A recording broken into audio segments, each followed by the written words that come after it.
Hello, hello, hello. I just wanted to put in a little disclaimer about this particular episode. There are a few tiny bit of little spicy language in there. So if that's something that is an issue for you, just want to give you a heads up. But I think it's going to be a great episode. So hope that all of you enjoy, and we will talk again soon.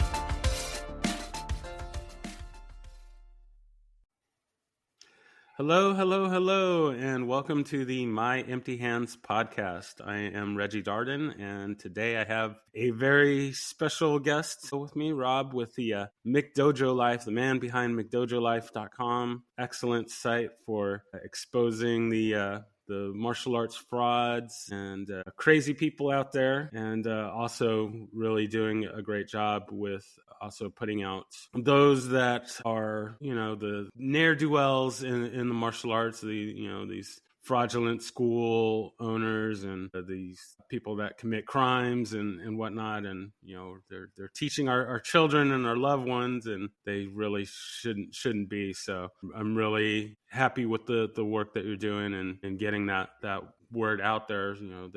Because there isn't a governing body over martial arts schools and their conduct. It's really important to get that word out there about those that aren't doing the right thing. So yeah, for sure. Really excited about that. I appreciate you having me on. I actually just became the vice president of a company called Academy Safe. And so that was made by a guy named Milton who runs BJJ or Jiu-Jitsu Dummies podcast. I've been on his show a couple times, and then out of the blue, he calls me and he's like, "Hey man, I have an idea." And it was an accreditation system for martial arts studios. So not really like a governing body, but more like a way for the consumer to start looking at martial arts schools in a different way. So he hits me up and he starts reading off what he's thinking for credentials. Like, if you meet these criteria, we will certify you as Academy Safe. And it was literally all the things I had been discussing for years. So now I'm the vice president of that. So while we might not be a governing body, we definitely are an accreditation system. And we started like a month ago. So coming up now, hopefully we'll be able to start making bigger leaps and bounds impacts on the industry by accrediting schools with some really standard basic criteria that most any other business would require. Mm-hmm. So we're not asking much, and schools will be able to do that for free. Obviously, background checks, if they want to do that through us, they can, or they could just do it on their own. Like, however you get your background check, we could care less as long as you do it. Mm-hmm. And then, of course, we'll still advertise schools, but based on, like, do you have these criteria and ascending order? So, like, oh, man, like, this is an Academy Safe school. They have all the criteria. Well, this school has most of it, but not all of it. So they're not certified, but they still have met these criteria and so on. So we think it'll make a big impact. Yeah, no, that's going to be huge. I really like that. So all you schools out there, get on that and get certified so that then we know that we're in a safe space to train, and we don't have to worry about these bad actors poisoning us with their bad stuff. So just to kind of give a little background on my story, I started always being a fan of martial arts, the black belt theater, kung fu theater back in the day. Always been a big fan of martial arts, but didn't actually get to start formally training until about the mid-90s. I got started in a Kempo school. It's actually kind of funny in that I always wanted to get involved in martial arts, but my father would never let me. And his story for that, and this is not verified, but he says that he was a bodyguard for Muhammad Ali. And he said that at the time, martial arts was just really starting to get popular in the United States. And he said some of the guys were around and they were talking about, oh, well, I'm doing this karate thing and I'm going to learn the death touch, and I'm going to learn how to, rip a guy's heart out and strangle him with his own belt and that sort of thing. And so that put a really bad taste in my father's mouth about martial arts. So he just, would not let me sign up. But after about 14, 15 years of badgering him and wearing him down, finally let me join the karate school, and I did that. So I was involved in Kempo for, I guess, about 2-3 years, and then I left for the Army. While I was in the Army, I got to do a little bit of Taekwondo, a little bit of Hapkido, a little bit of boxing. Not anything, didn't get to my black belt or anything like that, but just got a little bit of that training. Once I got out of the military, I couldn't find school. I did want to get back into Kempo, but I didn't really kind of find what I was looking for. So I just kind of did my own thing, and then stumbled on a couple. Instantly in love with that, and I've been doing that coming up on 17 years now. Still just, kept my love for Kempo, and about 2-3 years ago, I found a Kempo school here that I'm in the Dallas-Fort Worth area. Found a school that I liked, and been training at that, and enjoying that.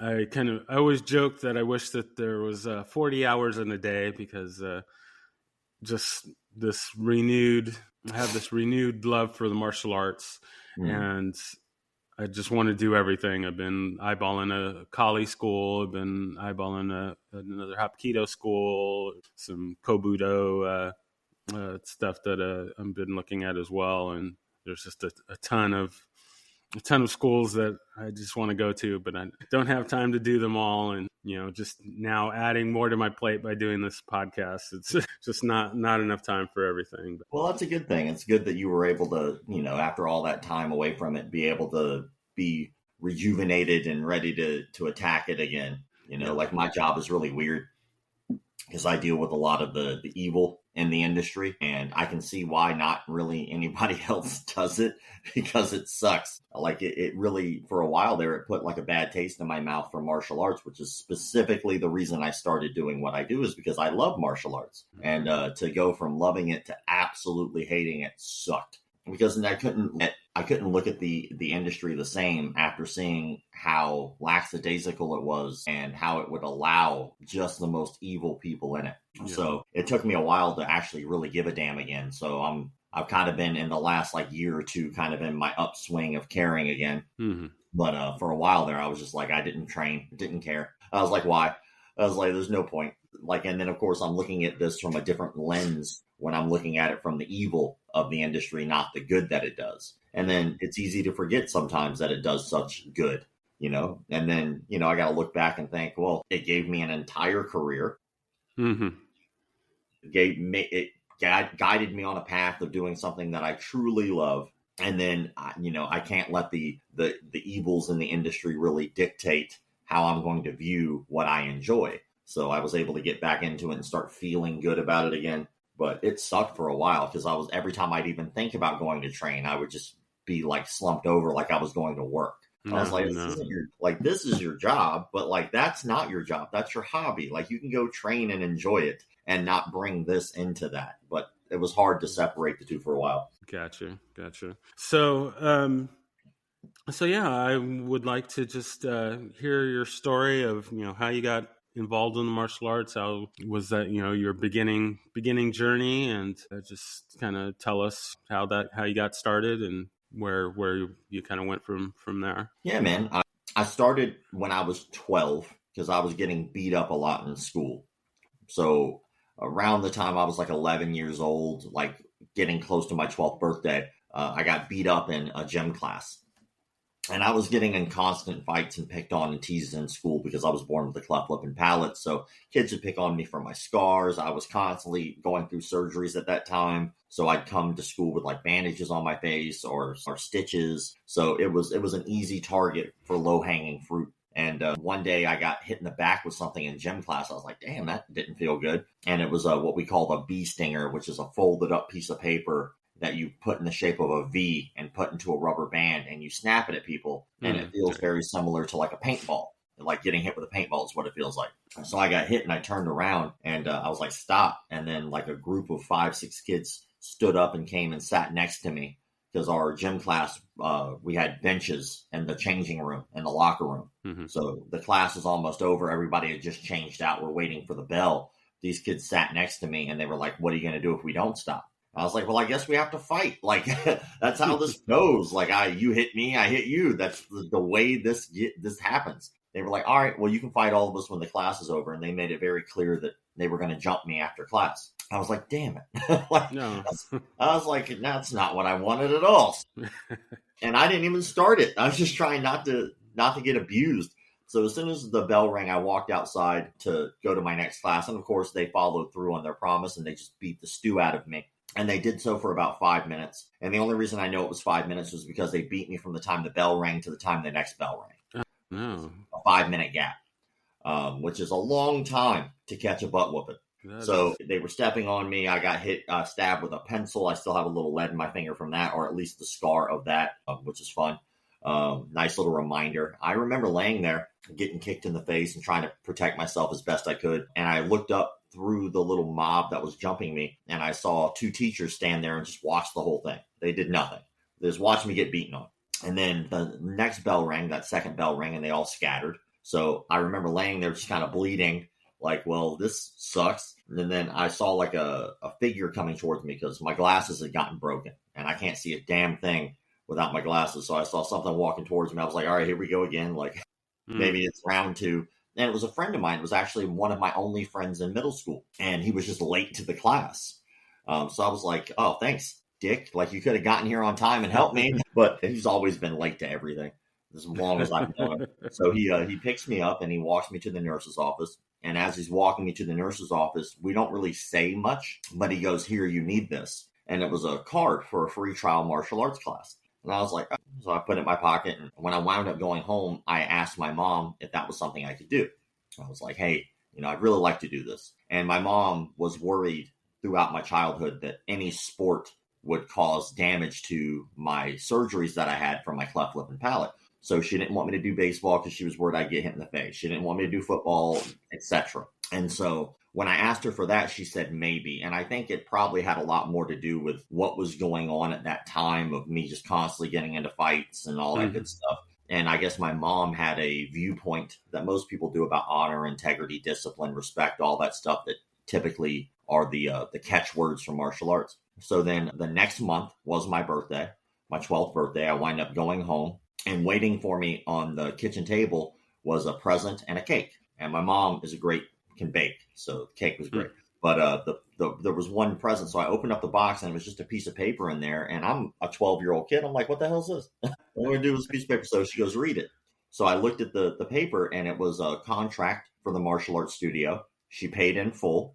And my very first class was on my birthday. My uniform was waiting at the studio.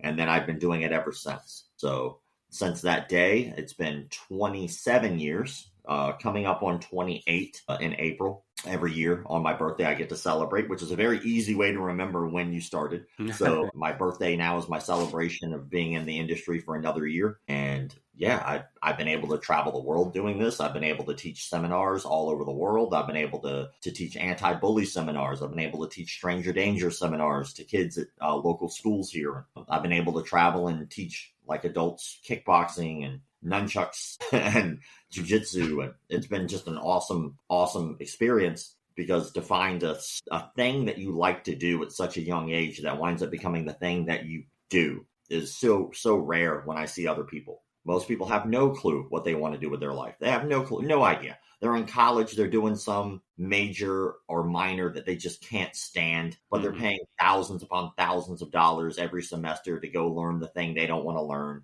Like, I got lucky.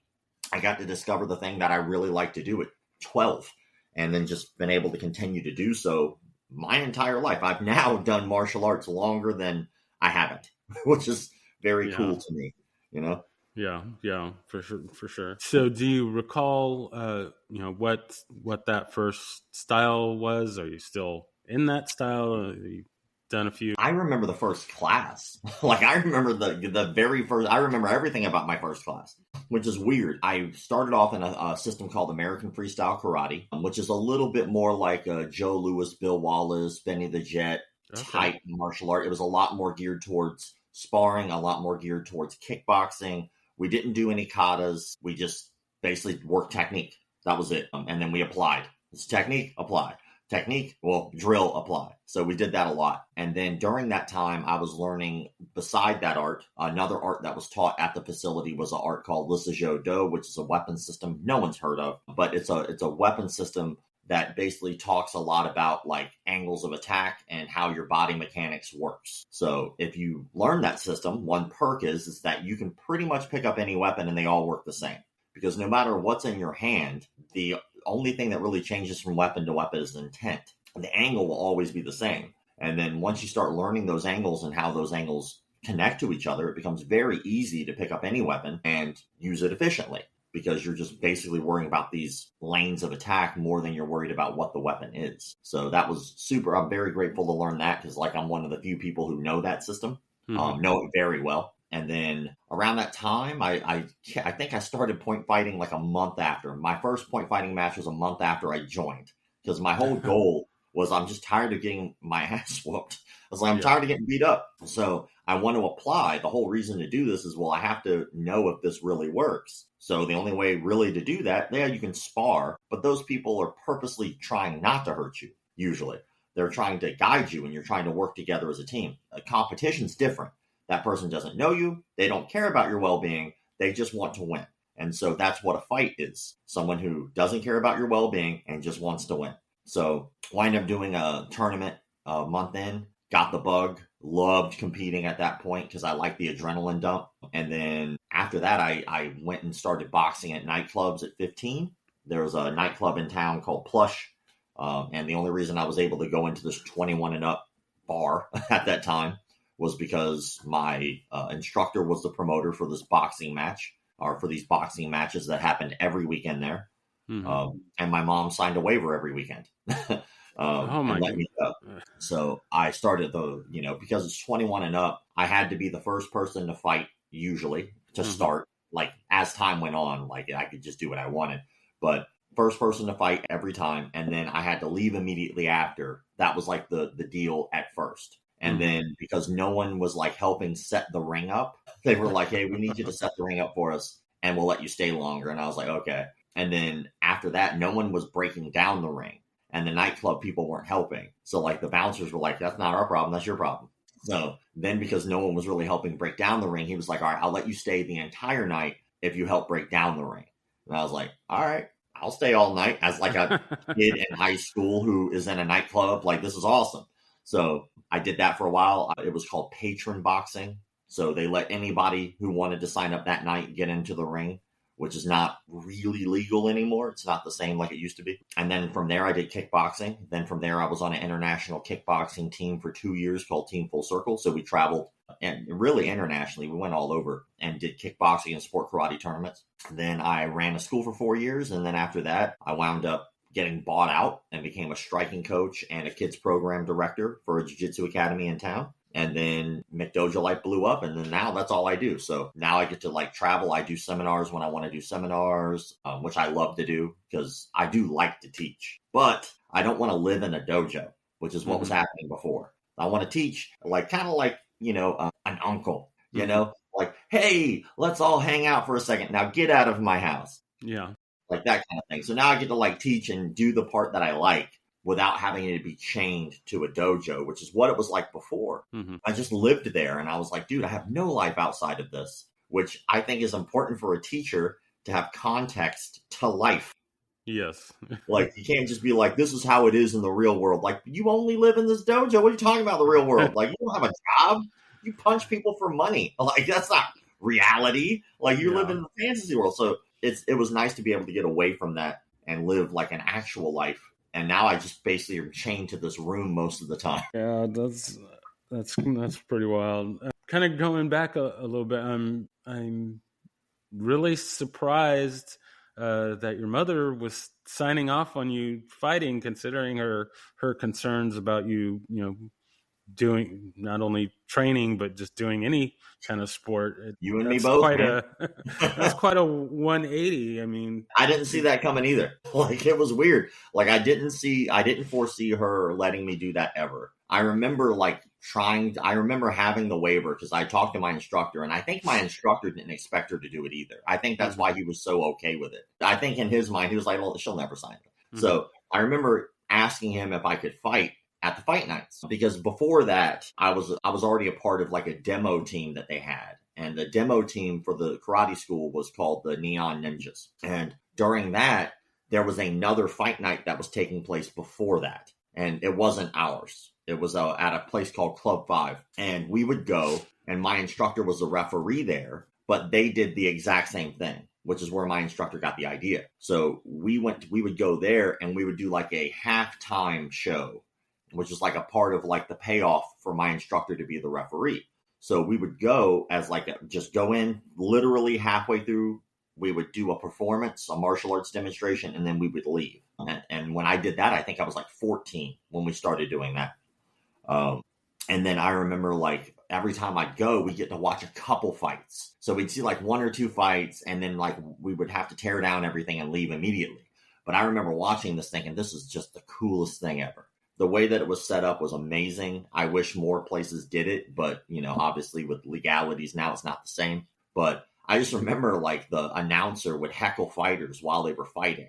And I remember he would heckle people who were like in the crowd. He would goat people into wanting to sign up that night, and that was like his whole shtick. So all night you would hear this announcer just cracking jokes and like trying to get people in the ring. And it was just such a fun environment for what it was. You would think, it felt rowdy, but Club 5 was not rowdy. When we started Plush was rowdy. Club 5 was like our 5 Points area is like our LGBTQ type area. So even back then, that's what it still was. And so it wasn't super rowdy. It was like a pretty chill spot, but people would still get in there and box, but it was for fun. Like they would enjoy it. Plush, it was much different. Like it was rowdy over there. Like police, there would be little riots that would break out or like fights in the crowd and stuff. It was a rowdy place. But I just remember going to Club 5 and seeing people get in there and fight. And I was like, I want to do that. Like I'm already doing competitions. I've been doing this now for 2 years. I was like, I'd like to do something a little more full contact. This would allow me to do so. And it allowed me like a stepping stone, like, because these are just people. They're just random, regular, everyday people. Most of these people don't train. They're just like drunk and want to fight somebody. So I remember asking my instructor, he gave me the waiver. He said, hey, if your mom signs off on it. And I remember going home thinking, man, how will she ever say yes to this? And it was like not a hard sell. Like basically she was just like, is your instructor going to be there? I was like, yes. And then she was like, my best friend I went everywhere with. She was like, is Joey going to be there? I was like, yes, ma'am. It's like, is his mom going to be there? And I was like, yes, ma'am. Like, because she was. She was like, okay, signed right off on it. I was like, get the hell out of here. I was like, all right. So it worked out. Yeah, that is, for any youngish people that may be listening, it was a very different time, 20, 30 years ago. One of my famous stories. So I'm from San Diego, and I stun people when I tell them that when I was in elementary school, we took a field trip, a school sanctioned field trip to Tijuana. Not for any suspicious shows or anything. We were going to the Tijuana Cultural Center, so it was definitely a legit thing. But I can't even fathom a school trying to convince parents that it's okay to take their children to Tijuana. Even when I went, we're on our way back trying to get across the border, and we're on the bus, and there's people coming up trying to sell us stuff on the bus, and it's like, this is just something we do. So nothing to worry about now. So we certainly got away with a lot more back in the day, for good or for bad. Maybe it wasn't the safest this time, but we made it through. So I guess we're doing something right. So when I tell people the stories of my teenage years of being in that bar, or like going to those nightclubs, or most people have a hard time even believing it. But then I show them like photos and videos. I'm like, look, that you could clearly see that I was there. Like, these are real things that happen. But it's so far out of people's minds now of the realm of possibility that it seems crazy. Like, I wrote a book about it last year. Most of my nightclub stuff was from the time I was like 12 when I started martial arts until like I was about probably in my like early 20s, I think. And so that's like what the book covers, is those times, and having a like basically growing up and trying to still get through high school, like showing up to school. Sometimes I was still covered in blood from the night before because it went from Friday night fights to Super Slam Sundays. And so Sunday was like, okay, well, I still have to go to school tomorrow. And the bell, like for us to be in our class, I think was like 7 a.m. So being in a nightclub until 3 a.m, like, because we had to break down the ring. So the nightclub closed at 2. Well, we had to break down the ring. That was at least another hour. And then we had been there all night. So now, like, we needed to get some food because we were starving. And then after that, it's like, all right, well, you got to go to school now. So there'd be days where I would get up to go to, like, I would get up for Sunday, and then I'd go to the nightclub, which we'd be there probably like 6 p.m., 7 p.m. to help set up and get everything ready. And then I'd be there until 3 a.m, and then eat breakfast, and then go immediately to school, and then have to go to school all day. So my grades, needless to say, were slipping. So my priorities were not good. So then, it was like trying to figure out how to graduate high school and still do this for a living, and like try to continue to do both things was very hard. I wind up graduating with a 2.0 exactly. Because if I didn't pass, like it was a math test. It was the only credit I had left. But it was a math test. If I did not pass that final with a B and an A in the class, switch that. If I didn't pass my final with a B and graduate or get an A that semester, I was going to fail. Like, I was going to have to repeat high school, which I still have nightmares about. I still have nightmares about being in that room. And it was like, it's senior year. It's like the last day of school. So the teacher was an asshole and was like, we're just going to have you do your final on the last day of school. And of course, no one's there because everyone's already gotten their credits and already done everything they needed to do. So technically, if you wanted to just get through high school, like you needed like X amount of, your GPA needed to be X. And as long as you got your credits and passed your classes, you're good to go. So most of the kids that last semester were doing nothing. Like, they were just like, they sit there. They didn't care if they failed. Like, why? I don't need to pass this semester. I'm graduating. We're done. So I didn't have that luxury. I had to be there that last day. And there was only like 3 kids in this room. And we're all have to pass this test. We're all sweating like, don't talk to me, man. Let me get this done. Oh my gosh. So my mind works in movie references because I watch way too many movies. And you said that, and I instantly thought of the movie Top Secret. Okay. And there's a scene in there where Val Kilmer's character he's at school, and he's like freaking out because he runs into somebody else, and it's like, oh, like you missed, like, how'd you do on the test? And he's like, there was a test? Like, I missed the test? And he's like freaking out, and it's like, oh, like I didn't study.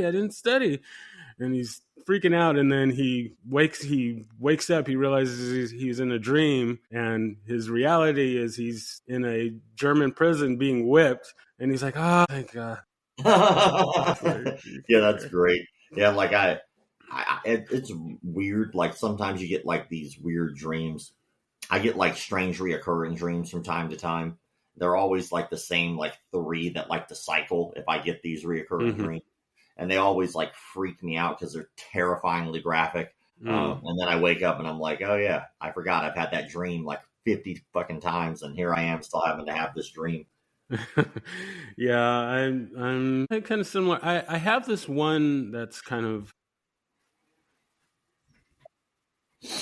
it's like it's reoccurring. It's what is the word that I'm looking for? It's like continual. I keep having this dream about being back in basic training, but it continues in that, like, every time I have this dream, it's like another time that I'm going back to basic training. So like I've gone to basic training like 17 times. And it's weird. It's just so weird that every time it's like, oh, like I'm starting over basic training again. Like, what? Man, like I've done this a number of times already. But that's I don't know where that comes from. My basic training experience was not that bad. I've definitely known some that have had much harder time than me. But I don't know. The brain works in a strange way. The other thing that I've kind of freaked people out with on dreams is that I've died in my dreams, which supposedly you're not supposed to be able to do, but I've done that many times. And then I also dream movies that don't exist. So the kind of weird thing about it is that it's not just, whatever random occurrences, but like a full movie with a score and credits, and I don't know where that comes from. I've always thought that very, very strange. Yeah, I mean, that's cool. You need to wake up and write that down, man. I wish I could, but I'm just too lazy for that. So, how did the McDojoLife, site, or how did all of that kind of get started? It was just a conversation that I had. I had a class that I was substituting for. Like I said before, after I was done with my own school, I got bought out by a jiu-jitsu academy. So I wound up working for them, and I was a program director. I helped teach kids classes, and I was their striking coach. Like I literally built their striking program that's still there from like the ground up. And now to look back, it's pretty cool because the guy who now runs their striking program was somebody who was a student of mine, and I taught him his very first class. So it's really cool to pass that kind of stuff on. Mm-hmm. And he's done fantastic. He's now a professional MMA fighter. Like he's doing really well for himself. He signed with the PFL. Super proud of him.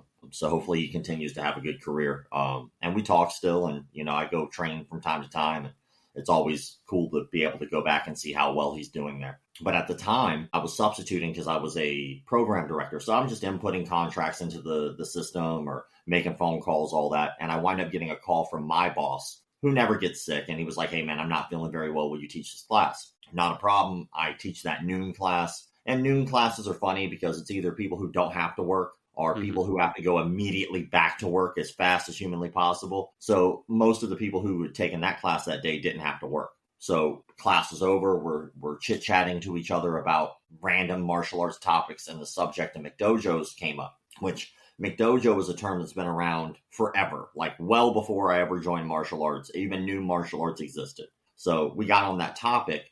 But there was a guy there, and it was his first official class. He had done a free trial. He signed up. This is his first real official class as a student, a paying student. So then he winds up kind of listening in on the conversation. Everybody left, but he kind of stayed back, and he pulled me to the side. He goes, hey, man, I'm a little embarrassed. You guys were talking about a McDojo. He goes, I don't know exactly what that is. Could you maybe explain it to me? And so I gave him at the time what my best version of that is. And then he goes, why doesn't anybody do anything about that? And I was like, that's a good question.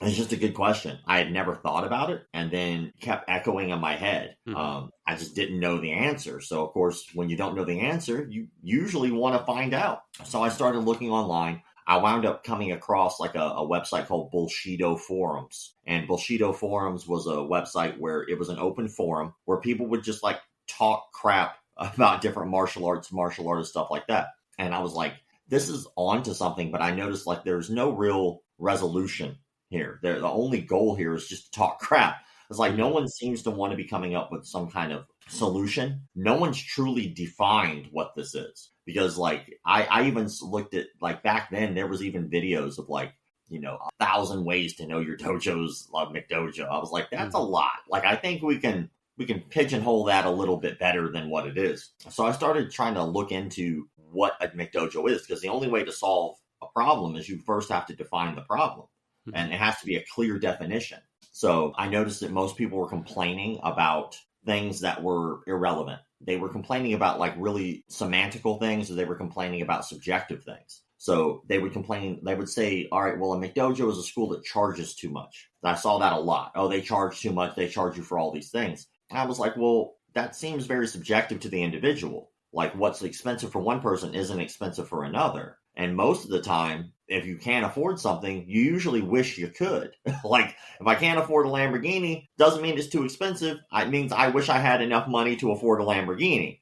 Like that's typically how it works. So I was looking at that and I was like, well, that can't be the issue. Because I think that martial artists should get paid for what they do. You should make a living doing your job. No other job ever is like, well, getting paid is ridiculous. Like, we don't like getting paid here. But for some reason, martial artists think that that's some virtue. It's not. Like, that is the stupidest shit I've ever. Like, no, it's not. Like, if you want to help more people, make a little bit more money. It's that simple. You can reach more people. You can afford to pay your bills. You don't have to stress as much. You can afford to have more students for free. Like, doing it for free is fine if you want to do that, but you can't sit there and say that you can do it for more people if you do it for free, because you can't. Like, yeah, I have 5 people in my garage. I teach them all for free. That's great, because that studio over there has 1,000 students and 100 of them are training for free because they have the space, the time, and the resources to help more people. And they're not poor. So they're not working another 8-hour job on top of this, which is another 8 hours that you cannot teach more people martial arts. So it's like this thought process that didn't make any sense to me. So I was like, that one's eliminated. Can't say that the price makes a McDojo.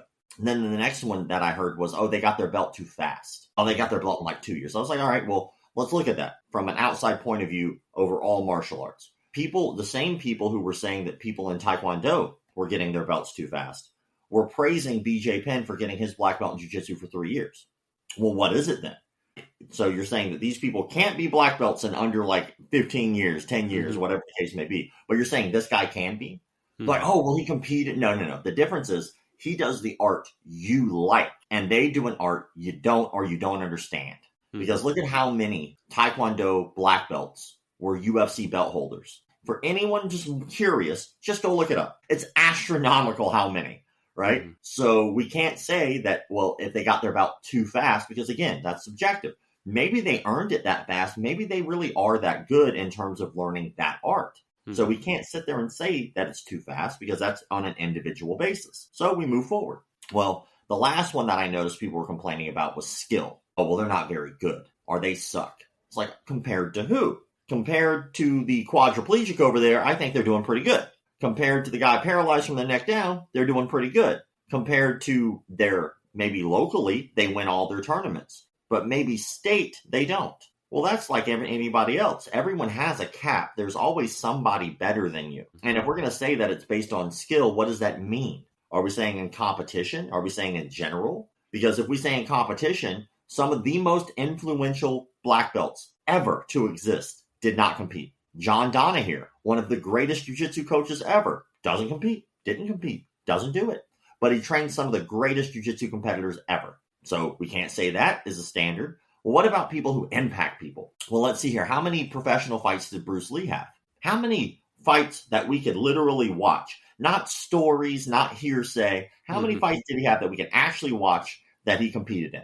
The answer would be 0 because he didn't compete. But he managed to impact millions, if not more, millions of people to love martial arts, to feel like they could do this, and to join. That's impactful. Like, that's important. That holds value. Or how about even things that don't even exist? Ninja Turtles aren't real. The Power Rangers aren't real. But they impacted millions of people, again, to join martial arts. The Karate Kid is just a story. Ralph Macchio sucks ass at fighting. But at the end of the day, he impacted millions of people that want to join martial arts. So at the end, like when we start looking at like what skill is, I would think that it's a skill to give somebody a want and a need and a passion for something. Whether they can kick or punch, who gives a shit? Who cares? No one does. The only people who do are the people who most likely only view martial arts from a combat perspective, because they cannot see outside that bubble that is more than that. Even though those are the same people who will talk mad crap about people who do kata. They'll just talk nonsense about them. Oh, that's ridiculous. Try that in a street fight. Of course, they're not going to do that in a street fight, stupid. That's not what that's for. That's like if I do a push-up, try that in a street fight. That's not what a push-up is for, genius. But anyway, they'll be the same people talking about them, but they'll still line up to watch the Ninja Turtles movie, the live action one. Or they'll line up to watch Ip Man, or they'll line up to watch John Wick, and forget that all of those people in those movies, those stunt performers, started their careers doing sport karate, doing katas, wound up doing katas all the way until they can move their way into stunt work, did stunt work, and now they're probably stunt people for some of your favorite movies. Mm-hmm. Like that, it's nonsensical. Like, because the 8711 guys, they're stunt performers. Like, a lot of those guys were sport karate guys. They performed in NASCA, WACO, NBL, stuff like that. They are sport karate guys. So they wind up doing like tricking, acrobatic kicking and stuff like that looks good on the screen. Maybe they can't beat up a pro MMA fighter. Maybe they can, but at the end of the day, that's not what their goal was. But yet, you'll still line up and you'll still pay their salaries while you talk crap about them, which doesn't make any logical sense. If you really didn't like them, stop paying their salaries. Stop watching their movies. Stop going to any action movie ever. Because those stunt performers are made up of a lot of sport karate guys who do acrobatic kicking, who don't fight for a living.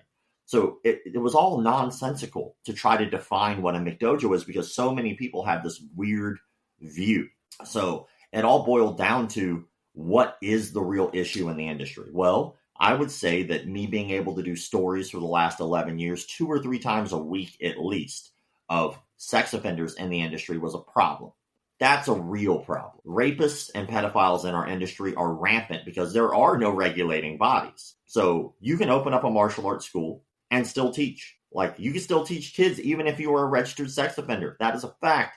In California, as long as you let your boss know that, hey, I'm a registered sex offender, you can still teach kids. Isn't that wild? That is insane. So the craziest part about all this is that those glaring issues, the frauds, the cults, the rapists, the people who would purposely hurt their students, the people who would defraud them, like financially, those are all real issues, legally, real problems. But people were so busy complaining about, well, that guy got his black belt in like 2 years. It's not a real McDojo. That's not a real dojo. It's like, you're an idiot. You're an absolute moron if you think how long it takes you to get your black belt is more important than the rapist. Like, and that was what I was seeing. I was seeing no one really talking about this from a point of view that wasn't biased towards an art. Like, just because you can kick, punch, throw, choke, beat people up, no one gives a shit. I can go into any prison in the United States right now and find plenty of people who could beat people up really well. Do you want them teaching your kids? Would you take classes from them? Like, is this really what you want out of this? And most people would say no. Why? Because that guy has a black belt on and that guy's in prison? Like, maybe that guy got out of prison, then decided to start teaching martial arts. But people don't think past that. They don't ask questions like, hey, are you local federally background checked? Are you CPR first aid certified? Like, these things that you would normally assume aren't required in our industry. Nothing is actually required in our industry. So the goal of McDojoLife then became very clear after taking like a real hard look at the industry, not from a art point of view, but from a point of view of like right and wrong, and like what is required of other businesses. And skill, subjective; money, subjective. But did you rape somebody? That's pretty black and white. That's pretty easy. I go, yeah, he did. That's it. That's all you need to know. And then you can make your own decisions as a consumer. So it's been a long journey over the last 11 years to really continue to grow, elevate, try to make sure people are aware of the bad gems, but also trying to elevate good gems and trying to show people, like, teach people about the truth. Like, if you're a martial arts school owner and you're not looking at it as a business, it's going to become your hobby again. It's not going to be a business. And then when you start looking at it from a business perspective, you start filling in those holes that really do make you a McDojo. You'll start charging appropriate prices. You'll start having people who work for you who get paid instead of work for you and trade for classes. Like, the people in the industry have these weird thoughts. Like, that's a McDojo. Like, aren't like 3 of your employees just trading off for classes with you? Mm-hmm. Like, what happens if they get hurt? There's like no workman's comp. Like, you don't care about their well-being. What happens if they just don't show up? They don't have to. What happens if, like, their light bills? They're not going to kick and punch the light bill. They need money to be able to do so. And you think that by not paying them, you're doing some kind of a service? You're taking advantage of these people. That's all there is to it. And you're doing them for a skill that statistically they'll only do for like a year. And if they do it past that, congratulations, that's great. Still doesn't pay their bills. Mm-hmm. So at the end of the day, like, the schools that were calling people McDojos, 9 times out of 10 were the real culprits. Like, even massive schools, like schools that would blow your mind, like Fight Sports had a rapist there. wind up like letting him go, gave him a $50,000 severance pay. And then when he was running out of the country to get away from his court date, they knew where he was going and still ignored it. Oh my goodness. But yeah, but they can choke people real good, so that's okay. Like, no, it's not. Like, that's ridiculous. Or like, like when the Lloyd Irvin stuff was happening and all those rapes were going on. And yet some people still are like, yeah, that's cool. Like, he's good at jiu-jitsu, so that's okay. Like, what are we talking about? Like, I think that it's a weird cult-like mentality when we put these people on pedestals simply because they can punch and kick or choke. Like, and in real life, and outside of that bubble, just apply that to your day-to-day life. No one ever is sitting at a board meeting and going, all right, we have the head of R&D here, we have our vice president, our CFO, we're all going to have a little brainstorm meeting, and let's talk about new ideas for the company. All right, cool, Steve, wait, the janitor just came in. He could beat us all up. Let's see what he has to say. Never happened. Not a one time would that ever happen in reality, because that is such a low on the totem pole skill. Is it an important skill? Absolutely. But fighting and swimming are almost identical. Think about it. The skill of fighting and the skill of swimming are almost identical.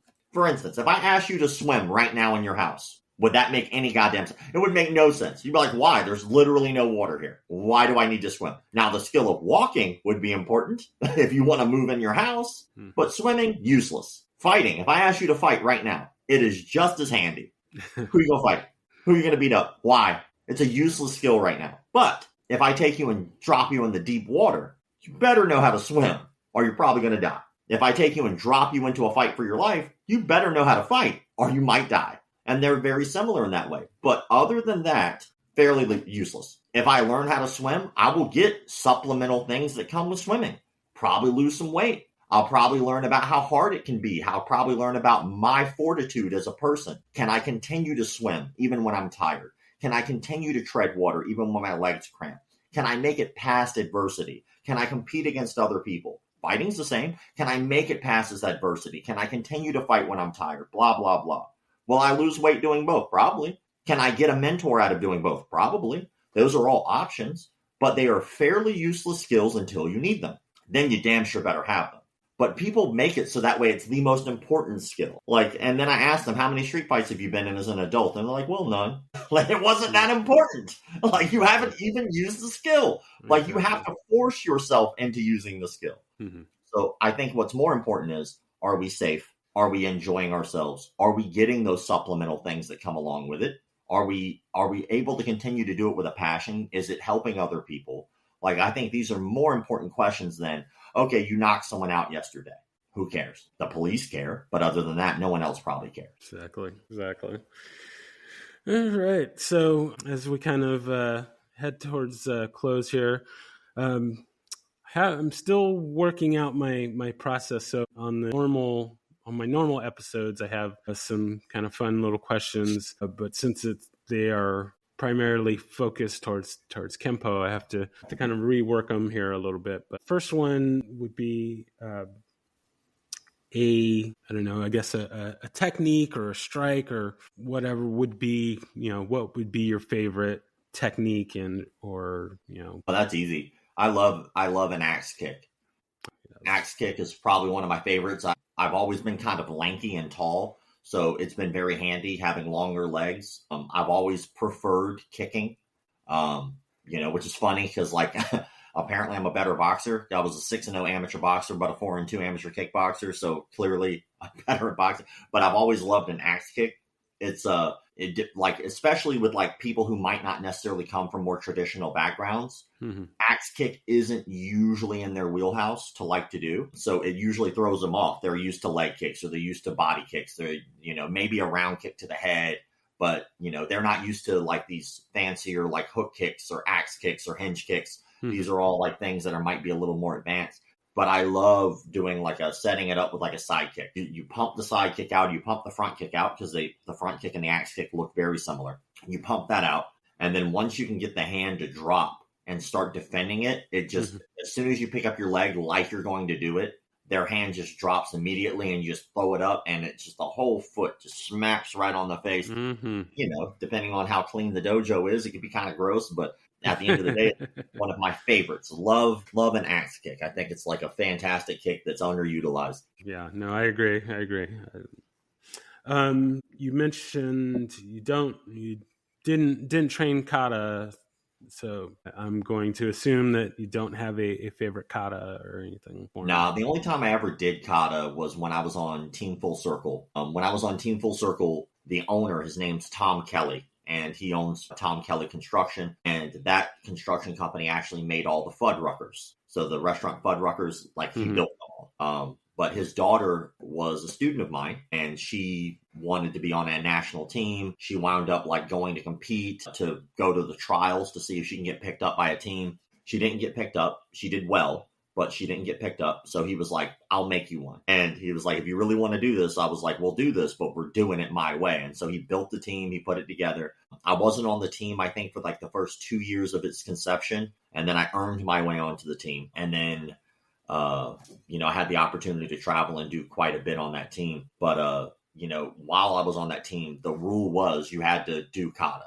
Like, you had to. Like, he was like, I want triple champions. It's like, my only way I can get triple crown champions is if you all compete in 3 divisions every time you go to a tournament. Well, there's only so many fighting divisions for your weight class.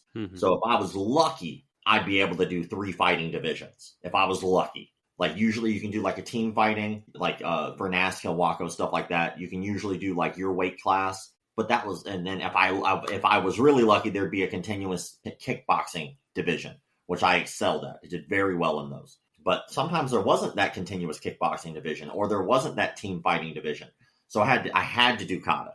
And I was like, oh God, I hate it so much. So like I'd go out there and maybe do weapons if I could, which I never did well at, or I'd do like a kata that I was taught by a guy named Drew Derek Bisbee. And Drew Derek Bisbee is fantastic, probably one of the best traditional kata I'd ever seen in my life. He is multiple-time world champion at kata, and he's just some white dude. Like, I remember being like a younger and not understanding kata and stuff like that, or really knowing what the value of that was. And he would do local katas, and of course he'd clean house because he was so good. But he would do all the yelling and the kias and all that good stuff. And, for somebody who didn't do kata, I just thought it was funny. So I couldn't help but snicker, right? But then I got to know him later, and he's a fantastic martial artist and just a great dude. And the training that he did for it was really hard. So he'd take a piece of tape, and he had like a room with mirrors in it. And like you'd have this tape, and you had to keep your head under that tape the entire kata. Oh, wow. But so you're like in these deep stances. And it like really gave me a lot of respect for that, because that is not easy to do. You're talking like training a class. You're not doing one kata and you're done. Like you're doing kata the entire time. So the whole time you're in like these really deep squats, and the whole goal was your head stayed on that level. No matter what was going on, your head was always at that level. You moved your body, kicks, punches, everything. You were always right there. And it was hard. Some of the hardest training I've ever done. So like gave me a whole new respect for it, and it was not easy to do. And really, it's like shadow boxing. You're kicking and punching the air. This is kicking and punching the air. The only difference is bunkai, which for anyone who doesn't know what bunkai is application. What does this move mean? How does it translate into reality? And that's where it gets a little hazy. That's where I think people fall off. Just because you've got people who are talking about certain techniques, like they know this technique is for this. I'm like, no, it's not. It's body mechanics. It could be a billion things. Like, it's not just this one thing. But that's where I think people fall off. They're like, this is a block. Like, that block would never work. Like, of course, that's that person's interpretation.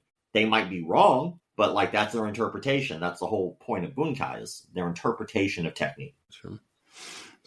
Okay, and then my last question there. If there is anyone that you could train with, living or dead, fictional or non-fictional, who would that be? It's 1 or 2 people. Like, they're both alive right now. Very talented martial artists. I got to meet one of them not that long ago for the first time. I'd love to train with Michael Jai White. I'd absolutely love to train with Michael Jai White. He's been around the industry for a long time, lifelong martial artist. I think, he's got a very relaxed personality when it comes to all of it, even though he also takes it seriously. If you ever watch Black Dynamite, you'll see what I'm talking about. Like, he is a talented martial artist, but at the same time, he doesn't mind kind of poking fun at it. I think that's great. That's right up my alley. I got to meet him. He was a super nice guy. Took the time to chat with me. He didn't need to. So that was cool. Arnold Chan, who was another one I'd love to train with, who's also alive. Stunt guy. He's been in a ton of stuff. If anybody ever saw Wild Hogs, he was like one of the guys at the end that fought in Wild Hogs. He's been in a ton of stunt work. But I'd love to train with that guy. Like, he trains all the damn time. And he is very talented. So I'd love to train with him. And then I only had one more. I've never met him, but I love his work ethic. There was a guy named Anis Sharufa. And most people might not even know that name. But if you ever watched the Tron movie that they did, not the original one, but the one that they remade later on down the road, which I guess is a sequel to the original Tron. He is the guy doing a lot of the stunt acrobatic kicking in that movie. And he is probably one of the most talented acrobatic kickers I've ever seen in my life. He flies through the air. And I would love to learn how to do that. So I have a feeling if anybody could teach me how to do it, he'd probably be able to. But those would probably be my top 3 right now. Okay, right on. So, yeah, I really thank you for taking the time to have a chat with me. Big fan of the site and everything that you're doing. And I certainly wanted to get your story. I do have your book, and thank you. I swear I will finish reading it one of these. I appreciate it. And if you like it, give it a little Amazon review. But for anybody out there who might not know, the book is called Senseis, Bars, and Scars, which is exactly what the book is about, is those 3 things. So feel free to pick it up on Amazon. Really, you can get it anywhere now. I think you can get it on Walmart.com. You can get it pretty much anywhere. Excellent. Well, thank you again for your time. If there anything else that you wanted to throw out there before we close out? No, we talked about Academy Safe. So if anybody wants to follow that, and it's an upstart organization, it's a non-for-profit. Our entire goal is to try to keep the martial arts industry as safe as possible. So you can check that out at academysafe.org. So definitely check that out. It's a project I've been working on nonstop now since I started as the VP there. So hopefully that'll help the industry stay a little cleaner and hold each other to higher standards. All right. Thank you. Thank you very much. Yes, sir.